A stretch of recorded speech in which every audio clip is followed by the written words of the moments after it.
আমি সালারে চললাম। আমার এক পরিচিত ট্রেনে বোম্বে মেলে পরিচয় হয়েছিল, ছেলেটি আমাকে ইনভাইট করেছে। ওর ভাইয়ের বিয়ে আজকে, ও সালারে থাকে। ওর ভাই চিত্তরঞ্জন হসপিটালে ডাক্তার। তো 1 বছর ধরে আমার সঙ্গে যোগাযোগ রেখেছে। আমাকে বলেছিল আমার ভাইয়ের বিয়ে, তাকে ইনভাইট করবো, কাকাবাবু আসবেন। তার জন্য যাচ্ছি। আমাকে এবং মিসেসকে ইনভাইট করেছিল, তবে মিসেস অসুস্থ বলে যেতে পারলো না। তো আমি যাচ্ছি, আমাকে নেমন্তন্ন রক্ষা করতেই হবে। আমার শরীর খুব যে ভালো তা নয়, কিন্তু নেমন্তন্ন রক্ষার্থে যাওয়া উচিত। তো আজকে সালারে গিয়ে বিকালে কাটোয়া ফিরে রানিং রুমে থেকে যাব। কালকে আবার ফিরতি গাড়ি ফিরে আসবো। এই মোটামুটি একটা ব্যাগ নিয়ে আমি চললাম এখন সালারের উদ্দেশ্যে। পরে সালারে গিয়ে কি হবে না হবে সেটা জানাবো, বা কাটোয়া রানিং রুমে আসার পরে বাকিটা নিশ্চয়ই জানাবো। আপগেদে লোকাল অ্যানাউন্সমেন্ট হয়েছে, আর কিছুক্ষণ পরেই হয়তো আপগেদে লোকাল 1 নম্বর প্ল্যাটফর্মে আসবে। তো গেদের জন্য অপেক্ষা করছি। গেদে লোকাল ধরে ব্যারাকপুর যাব, ব্যারাকপুর থেকে কাটোয়া লোকাল ধরে নেব, ধরে কাটোয়া থেকে হয়তো কাটোয়াতে 11:30টার সময় পৌঁছাবে কাটোয়া লোকাল। তারপর ওখান থেকে আবার ট্রেন ধরে চলে যাব সালার। 11:30টায় হয়তো কাটোয়া পৌঁছাবো, আবার ওখান থেকে আধ ঘন্টা 35 মিনিট নেবে সালার যেতে। 12টা 12:15 সালার পৌঁছে যাব। ওর বাড়ি যেতে যেতে 1টা এক্সপেক্ট করছি পৌঁছে যাব। বকুলবালা ইনভাইটেশন, নেমন্ত্রণ রক্ষা করে বিকালে ফিরে যাবো। আমি দেখছি কাটোয়া লোকাল ঢুকছে বোধ হয়, সেটা দেখতে হবে। তো চলো বন্ধুরা, চললাম, গিয়ে ঘুরে আসি। সালাডটা কেমন দেখা যাবে। গাড়ি বোধহয় ঢুকে যাচ্ছে, গাড়ি ঢুকে গেল কাটোয়া লোকাল। গেদে ঢুকে গেল, গেদেতে উঠবো। এই গেদেতে যাই ব্যারাকপুর অব্দি। এখন বাজে 8:09। ঠিক আছে, ওখানে গিয়ে কী পরিস্থিতি হয় পরে বাকিটা নিশ্চয়ই বলবো। এখন গেদেতে উঠবো, গেদে দাঁড়াক। ব্যারাকপুর স্টেশনে এসে পৌঁছে গেলাম। গেদে লোকাল থেকে নেবে। এখন সংশয় হচ্ছে 1-এতে দেবে না 1 নম্বরে দেবে কাটোয়া, এটাই আমাদের জানতে হবে। এখন ওরা কেউ বলতে পারছে না। অনেক সময় 1-এও দেয়, যদি 1 নম্বরে দেয় তাহলে তো আমার পক্ষে একটু অসুবিধা হয়ে যাবে। এখন 8:20 বাজে। আমি ব্রিজের মাথায় গিয়ে দাঁড়াই, দাঁড়িয়ে দেখি যে যেদিকে দেবে তখন সেই দিকে টার্ন নিতে হবে। তো 1-এতে দেয়, তবে আবার 1 নম্বরেও দিতে পারে কাটোয়া। দেখা যাক, আমি ব্রিজের কাছে যাই, সেখান থেকে দেখি। এখন ঘড়িতে 8:20 বাজে। ব্যারাকপুরে এসে দাঁড়িয়ে আছি। হ্যাঁ, পরেরটা দেখছি কি হয়, তারপরে নিশ্চয়ই পরেরটা যা হবে জানাবো। এখন ব্রিজের মুখ থেকে উঠি।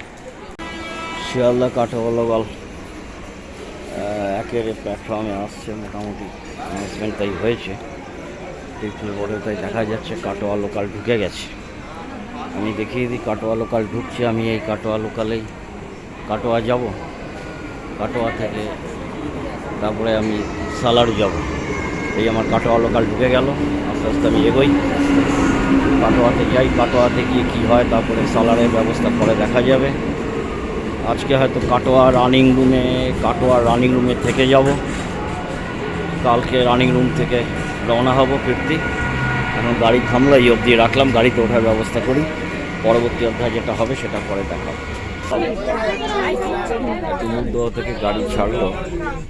এখন বাজে 9:55। কতক্ষণে গাড়ি গিয়ে পৌঁছানো কোনো সময় অনেকটাই নেবে। বেলেঘাট স্টেশন ছেড়ে দিল।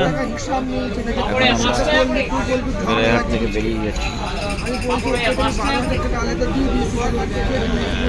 আস্তে আস্তে করে বেলেঘাট স্টেশন থেকে আমরা চলে যাচ্ছি।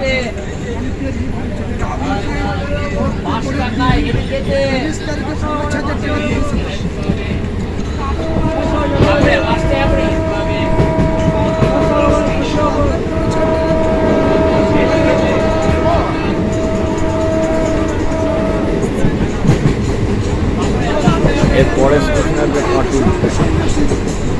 পরের স্টেশন আসছে পাটুলি।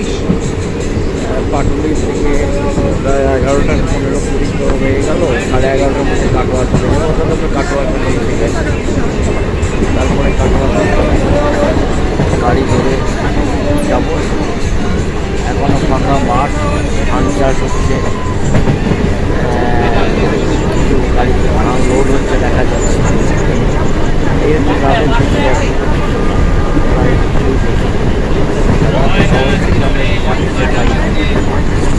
গ্রামের দুটো মাঠ ধান চাষ হচ্ছে, পাশে বললাম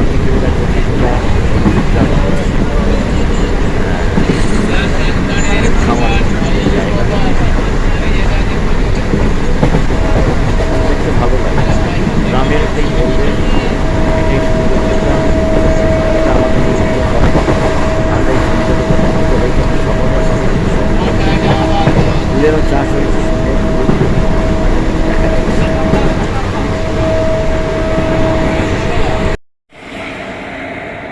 আমি সালারে যাচ্ছি এখন। এই যে ইঞ্জিন 2 নম্বর প্ল্যাটফর্মে, কাটোয়াতে 2 নম্বর প্ল্যাটফর্মে দিয়েছে। তো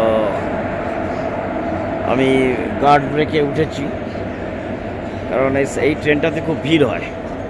ভিড় হওয়ার জন্য আমি আর ওদিকে গেলাম না।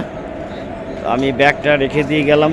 ওরা এসেছিলো স্কাউটের ওরা আসাতে আমার ব্যাগটাকে ওদের রুমে রেখে দিলাম। রেখে দিয়ে আমি খালি হাতেই যাচ্ছি শুধু গিফটটাকে নিয়ে। এখন বাজে প্রায় 12:15।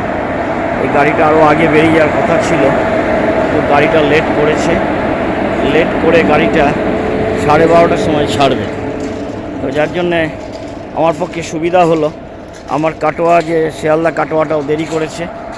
তো আমি এই আমার গাড়ি, তো মোটামুটিভাবে আমি এখন সালারে যাই। ওখান থেকে ফিরে এখানে এসে থেকে কালকে আবার বাড়ির দিকে যাব। আপাতত এই রাখলাম, এই কাটোয়া 2 নম্বর প্ল্যাটফর্মে দাঁড়িয়ে আছে। এই সালার যাবে এই গাড়িটা, হয়তো 12:30টায় ছাড়বে।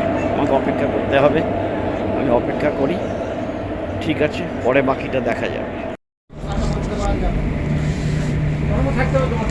কাটোয়া ছেড়ে দিয়েছি, সালারের দিকে যাচ্ছি। কাটোয়া কাশে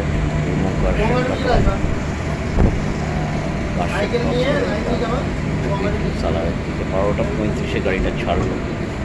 তার মানে ওই 1:05-10 নাগাদ পৌঁছাবো সালার। তারপর ওখান থেকে আর যেতে যে সময়, মানে 1:40-এর আগে হয়তো পৌঁছাতে পারবো না বলে আমার মনে হচ্ছে। ব্যাগটা এখানে রেখে গেলাম। ওরা এসেছিল, ঘরটা খুলে দিল। আমি দেখলাম যে এই ট্রেনটায় ভিড় হবে, গাড়িটাতে খুব ভিড় আছে।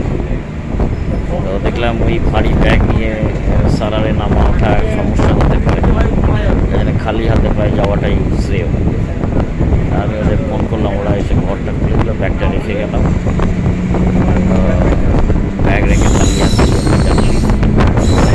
ওটা ফোন করেছিল আমাকে, কর্পোরেশন জানলাম যাচ্ছি। তো যাই, সালারে আগে নামি। গাড়ি স্পিড নিয়ে নিয়েছে, সালারে নেমে গেলাম। সালার স্টেশন, ট্রেনটা বেরিয়ে যাচ্ছে সালার থেকে। এই গাড়িতে এলাম, গার্ডে রেখে এসে যাতে খুব সুবিধা হলো, ভিড়ভাড়টা হলো না। তো এখন সালারে এসে আমি দেখি কীভাবে কোন দিক দিয়ে রাস্তা দিয়ে বেরোনো যায়। এখন 1:05, ঘড়িতে এখন 1:05। সালার ঢুকে গেল। সালার দেখি, ধীরে ধীরে যাই, দেখলে বুঝতে পারবো। ওখান থেকে ধরে আস্তে আস্তে এগিয়ে যাব। ট্রেন বেরিয়ে গেল সালারে। দেখি আস্তে আস্তে বাইরের দিকে যাই। বাইরের দিকে গিয়ে রায়গ্রাম যেতে হবে। ওর গ্রামের নাম রায়গ্রাম, মুসলিম পাড়া বললেই হবে। আশা করি 1:30টার মধ্যে পৌঁছে যাব। স্টেশন এটাই রয়েছে। কোনো টোটোই গেল না। রায়গ্রামে যেতে গেলে টোটোর ওরা 100 টাকা চাইছে একজন প্যাসেঞ্জার নিয়ে। রায়গ্রামে নাকি যাওয়ার মতো প্যাসেঞ্জার টোটো হয় না, জানি না। এরা যখন নতুন লোক থাকে তখন যেভাবে যা পারে সেভাবেই তাকে পরিচালনা করবার চেষ্টা এদের মধ্যে রয়েছে, এবং সব জায়গাতে এটা রয়েছে, এটা বলাই পাও। যাই হোক, আমি শেষমেশ ওরাই বললো, কাকা এভাবে দাঁড়িয়ে থেকে লাভ হবে না, আপনি একটা অটো ধরে চলে যান, সালিন্দি নামবেন, সালিন্দি থেকে আপনি রায়গ্রাম যাওয়ার টোটো পেয়ে যাবেন। তা আমি তাদের কথাতেই তাই বললাম, কতক্ষণ দাঁড়িয়ে থাকবো। মোটামুটিভাবে যা দেখতে পাচ্ছি এরা এই অটোর মধ্যে, আমাদের ওদিককার অটোর মতো নয়, এদের পেছনে অটোতে বসবার মতো জায়গা আছে। তাতেই দেখুন কত লোক নিয়ে যাচ্ছে। আমি তো এখান থেকে 3 জন, ওদিকে একজন 4 জন, 5 জন, 6 জন, 7 জন, 8 জন, আমি একজন 9 জন। আরেকটা সিট ফাঁকা আছে, পারলে ঢুকিয়ে সেখানেও নিয়ে নিত। যাই হোক, আমার তাড়া আছে, আমাকে সেখানে অ্যাটেন্ড করতে হবে, অনুষ্ঠানটা অ্যাটেন্ড করে আমাকে আবার ফিরে আসতে হবে। যার জন্য আমার সময় নষ্ট করবার মতো সেই জায়গাটা আমার নেই। যার জন্যে আমি সালিন্দি আপাতত যাই। রাস্তা পরিষ্কার, সুন্দর রাস্তা, গাড়ি ঘোড়া দ্রুতগতিতেই চলছে, এই কথাটা বলা যেতে পারে। প্রচুর অটো এবং টোটো সবই সমান তালে উভয়ের সঙ্গে একটা যেন পাল্লা দেওয়ার, রেশারেশি করবার মানসিকতা নিয়ে দৌড় শুরু করেছে এই সালার শহরে জঙ্গল দেখলাম। এই সালিন্দি এলাম, টোটো থেকে নামলাম, অটো থেকে নামলাম, নেবে এখন এই টোটোয় উঠলাম। বললো এখন কখন নেবে, আমি অপেক্ষা করি, বলে টোটোটায় বসুন আমরা যাব। ওই মোড়ে ওরা দাঁড়িয়ে আছে, 10 টাকা ভাড়া। ঠিক আছে চলো ভাই, এখন কখন যাবে ওরা চেনে। বললো মুসলিম পাড়া, হ্যাঁ ডাক্তারের বাড়ি আমরা জানি, বসুন নিয়ে যাচ্ছি। তো এখন অপেক্ষা করতে হবে কখন ছাড়বে, কখন নিয়ে যাবে, তারপরে আমি তাদের বাড়ি গিয়ে পৌঁছাবো। প্রায় 20 মিনিটের মতো লাগলো সালা স্টেশন থেকে সালিন্দি আসতে। 15 টাকা ভাড়া। রাস্তা পরিষ্কার, সুন্দর প্লেন রাস্তা, রাস্তায় কোনো ভাঙা চোরা ওদরা খোদরা নেই, রাস্তা ভালো। যার জন্যে তাতেও বেশ ভালো জোরে চালিয়ে 20 মিনিট, তার মানে দূরত্ব অনেকটাই বোঝা গেল। এইবার এই সালিন্দি নেমে এখান থেকে টোটো ধরেছি। এই টোটো ধরে যাব মুসলিম পাড়া, রায়গ্রাম মুসলিম পাড়া, যেখানে আমার আজকে যাওয়ার কথা। তো আমি টোটোতে এসে বসে আছি, এখান থেকে ভাড়া 10 টাকা। বললো আপনি বসুন আমরা যাচ্ছি। তো এখন কখন দয়া করবে সেটা আমার অপেক্ষা করতে হবে। আমি বসে আছি টোটোতে। লোটাসকে ফোন করলাম, লোটাস বললো ঠিক আছে আপনি তাহলে চলে আসুন। আলা হ্যাঁ, আমার টোটো যখন ছাড়বে আমি তো আর নিজে পারবো না, গাড়ির ওপর ভরসা। তো আমি যাচ্ছি, তুমি তোমার কাজ করতে থাকো, চিন্তা করো না, আমি এসে গেছি, আমি পৌঁছে যাব তোমার ওখানে। দেখা যাক। সকালবেলায় বেরিয়েছি, প্রায় 7:40-45 বেরিয়েছি। জার্নি করছি, এখনও গন্তব্যস্থলে পৌঁছাতে পারিনি। তো এখন কখন গন্তব্যস্থলে পৌঁছাবো, কখন সেটা দেখি, তারপরে ওখানকার পরিস্থিতি কি সেটা দেখব। ফেরাটা তো নিশ্চয়ই সময়ে বলবে কখন ফিরতে পারবো। অবস্থা, পারিপার্শ্বিক পরিবেশ সমস্ত কিছুর ওপর নির্ভর করছে আমার ফেরা। ফিরতে হবে, এখন কখন ফিরবো, 4টের সময় না 5টার সময় না 7টার সময়, সেটা আমি এখনই এই মুহূর্তে বলতে পারছি না। ওখানকার রিসেপশন, ওখানকার বন্দোবস্ত, সব কিছুর ওপরে থাকা, বেশিক্ষণ থাকা বা কম থাকা, এটা নির্ভর করছে। দেখি, নিশ্চয়ই সেটা পরে বলবো। এখন কখন ছাড়বে আমি জানি না। এখনও টোটোতে বসে আছি, প্রায় 7:05 হয়ে গেল, প্যাসেঞ্জার কেউ নেই। তার মানে বুঝলাম এখানে প্যাসেঞ্জার হওয়াটা ওদের পক্ষে খুব কষ্টসাধ্য ব্যাপার, যার জন্যই বোঝা যাচ্ছে।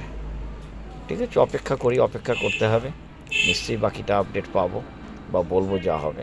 নিজাম রিমা, লোটাসের ভাইয়ের নাম নিজাম। ওর বিবাহতে আমি এসেছি। ওর মেনু কার্ড এখানে রয়েছে, ঘরটা অ্যারেঞ্জমেন্ট করা আছে, বাড়ির ছাদ সব করেছে। আমরা বসেছি, এখন 2টো বাজে। মোটামুটি মোটামুটি এই বাড়ির প্যান্ডেল করেছে, ছাদেই করেছে, লোকজন ইনভাইট করে।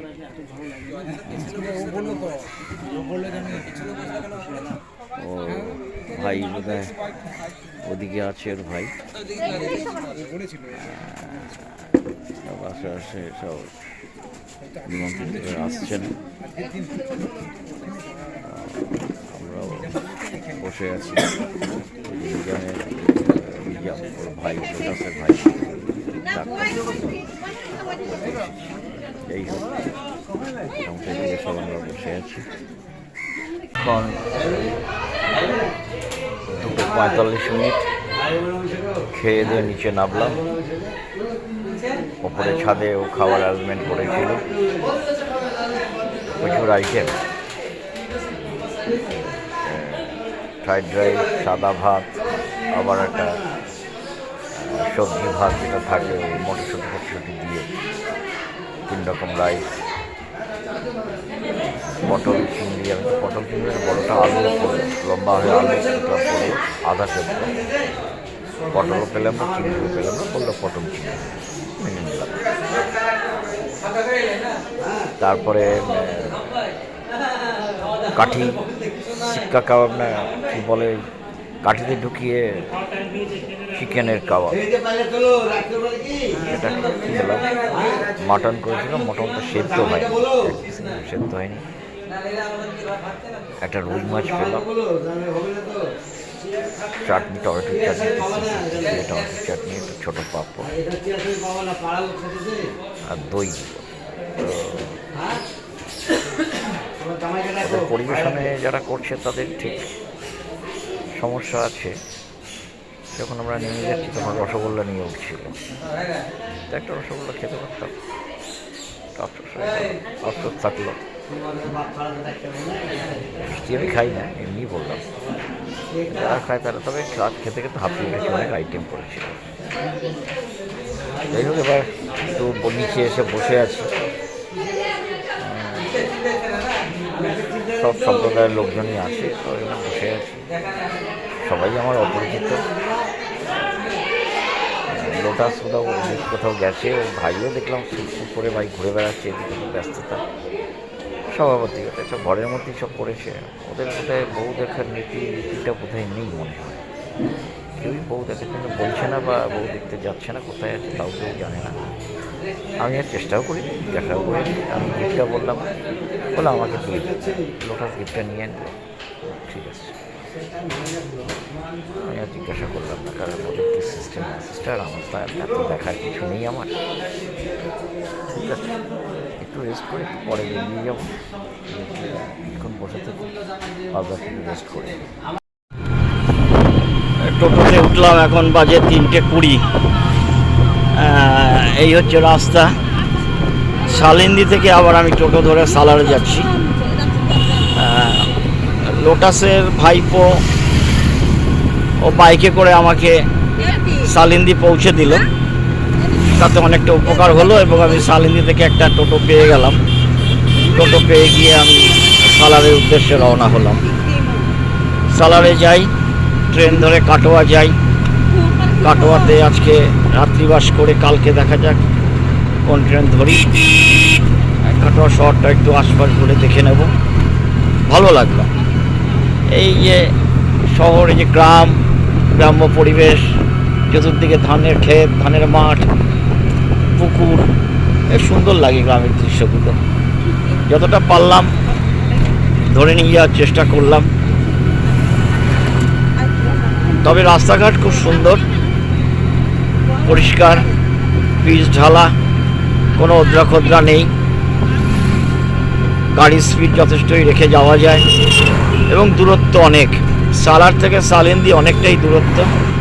আবার সালিন্দি থেকে ওর গ্রামের ভেতরে মুসলিম পাড়া যেখানে গিয়েছিলাম সেটা আরও দূর আছে। বাইকে আসতেই প্রায় 10 মিনিট নিয়ে নিল বাইকে করে ওখান থেকে আসতে। বাইক তো খুব জোরে চালায়, ইয়ং ছেলে, তাতেই 10 মিনিট নিয়েছে। টোটোতে প্রায় 17 মিনিট নিয়েছিল, 15 থেকে 17 মিনিট টোটোতে। তো এখন যাই, দেখি কখন সালারে গিয়ে পৌঁছই, তারপরে বাকিটা আবার দেখা যাবে। কালকে সালারে একটা বিয়েবাড়ির নেমন্তন্ন ছিল, লোটাসের ভাইয়ের বিয়েতে গিয়েছিলাম। তো কাল সকালে বেরিয়েছিলাম এবং আমার ইচ্ছা ছিল সালার থেকে ব্যাক করে এসে কাটোয়াতে আমি স্টে করবো। কাটোয়াতে আমার ব্যাগটা রেখেও গিয়েছিলাম, কিন্তু সালারে গিয়ে আমি নেমন্তন্ন অ্যাটেন্ড করলাম। শরীরটা খুব একটা ভালো ছিল না, সকালবেলা থেকে একটু জ্বর জ্বর, গলাটা বারবার একটু ঠান্ডা লেগেছিল। তো লোটাসকে বললাম যে লোটাস, আমার শরীরটা ভালো না, তুমি ইনভাইট করেছো, না এলে খারাপ দেখাবে, তাই আমি অত দূর থেকে বলে, না কাকাবাবু আপনি এসেছেন অনেক দূর থেকে, আমার খুব ভালো লাগছে। বললাম তো তুমি এত বছর ধরে যোগাযোগ রেখেছো আমাকে, তুমি বলেছো আপনাকে কিন্তু আমার ভাইয়ের বিয়েতে আসতেই হবে, তুমি আমাকে 1 বছর আগে ইনভাইট করে রেখেছো। সুতরাং বন্ধুত্ব এবং সম্পর্ক, ভালোবাসা যদি রাখতে হয় তাহলে এইগুলোকে অ্যাটেন্ড করা খুব উচিত। যখন আমি চলতে পারছি, শরীরটা খারাপ হলেও চলতে যখন পারছি, তার জন্য আমি এসেছি। খুব খুশি হয়েছে আপ্লুত ওরা। ওর ভাই নিজাম, যার বিয়ে হচ্ছে, সেও খুব খুশি। না কাকাবু আপনি এসেছেন, খুব ভালো লাগছে, কাকিমা এলারও ভালো লাগতো। তো যাই হোক, তারা খুব খুশি হয়েছে আমি যাওয়াতে। খাওয়া দাওয়া ভালো হয়েছে, অস্বীকার করবো না। তো আমি সালার থেকে বিকালবেলায় যখন আমি ওদের বাড়ি থেকে রওনা সালার স্টেশন এলাম, তখন 3:38 কি 40 এরকম কিছু হবে। শরীরটা ভালো লাগছিল না, একটু জ্বর জ্বর, একটু মাথাটা ঝিমঝিম ব্যথা। তো ওখান থেকে বসে থেকে প্রায় 4:30 পরে বোধহয় আমি একটা ট্রেন পেলাম। খুব ভিড়, তো ভেবেছিলাম যে ইঞ্জিনে উঠে চলে আসবো, পরিচয় দেবো দিয়ে ইঞ্জিনে ড্রাইভারের সাথে চলে আসবো। তো যার জন্য ইঞ্জিনের পরেই আমি দাঁড়িয়েছিলাম, যে বেগতি করে ইঞ্জিনে উঠে যেতাম। যাওয়ার সময় গার্ড ব্রেকে গেছিলাম, আসার সময় ইঞ্জিনে চলে আসতাম। তো আমি দেখলাম যে গাড়ি ফাঁকা হয়ে গেল, তাহলে আর ড্রাইভারের কাছে গিয়ে ডিস্টার্ব করার মানে হয় না। ওখানে বেশ বসে আরামই এলাম। তো উদ্দেশ্য ছিল ওখান থেকে কিছু টমেটো, একটু ফুলকপি, একটু বেগুন, একটু পটল, এই ধরনের সবজি কিনবো। আমাকে সালার থেকে যখন আসছিলাম, তখন ট্রেনে অনেকে বললো যে না, কলকাতায় অনেক দাম, আপনি টাটকা জিনিস পাবেন, দামেও কম পাবেন, আপনি একটা ব্যাগ কিনে নেবেন, নিয়ে বাজার করে তো 10টার পরে যাবেন। যখন কাছে কাটোয়াতে থাকবেনই, তাহলে কালকে সকালবেলা 10টার পরে যাবেন, গিয়ে তারপর বাজার ফাজার করে দুপুরের শিয়ালদা কাটোয়া ধরে চলে যাবেন। ওটাকে প্ল্যান করেছিলাম তখন। কিন্তু কাটোয়াতে স্টেশনে নামলাম, নামার পরে আমি স্টেশনে বসেও ছিলাম, থাকবার প্ল্যান ছিল, তো যার জন্য আমি আর রুমে যাইনি, কিছুক্ষণ বসে ঘোরাঘুরি করে তারপরে শরীরটা খারাপ হলে যাই, ঘরে যাই। তো এসে দেখি খুব মশা, অসম্ভব মশা। তো আমাকে ওরা বললো আপনি কয়েলটা জ্বালিয়ে নেবেন, রাত্রেবেলায় অসুবিধা হবে না। বললাম না, আমার সর্দি ঠান্ডা লেগেছে, কয়েল ফয়েল জ্বালালে দরজা জানলা বন্ধ হয়, একটা সাফোকেশন হবে, আরও অসুস্থ। তো তখন বাজে 5:27, 5:30টাতে কাটোয়া ব্যান্ডেল একটা ছিল। তো স্টেশনের প্ল্যাটফর্মে পরেই ছিলাম ঘরটা। তাদেরকে ব্যাগ নিয়ে দৌড়াতে দৌড়াতে, প্ল্যাটফর্মটা একটু দূরে ছিল, 1 নম্বর প্ল্যাটফর্ম। 2 নম্বর থেকে 1 নম্বর অনেকটা দৌড়ে আসতে, আমি তো একদম পুরো ড্রাইভারের ওখানে ছিলাম। ওখান থেকে দৌড়াতে দৌড়াতে দৌড়াতে দৌড়াতে এসে ট্রেনে উঠলাম, উঠে ভ্যান্ডারে চেপে চলে এলাম। মাপড়া ফাপড়া জড়িয়ে, কিন্তু ঠান্ডাটা তাও লেগে গেছে। তারপরে ব্যান্ডেলে এসে 8:35-এর শাটেল ধরলাম ওটা। তারপর নৈহাটিতে এসে নৈহাটি লোকাল 9টা, নৈহাটি লোকাল ধরে বাড়ি 10টার মধ্যে ঢুকে গেছি। সুতরাং আমার কাটোয়া থাকা আর হয়নি, আমি চলে এসেছি। আসার পরে সারাদিন ঘুম হয়নি, তো শুতে পারিনি। তো এবার একটু রেস্ট করবো। আমার দেখি কাল সকালে শরীরটা কেমন থাকে, তখন সেটা বোঝা যাবে। তো আমার এই জার্নিটা এখানেই শেষ করলাম, সালারের থেকে ফিরে এলাম। তো এটা এখানেই শেষ করলাম। আপনারা এই ভিডিওটা দেখুন, পরবর্তী অধ্যায় যখন যেটা যাবো, আবার পরের আপডেট অবশ্যই দেবো।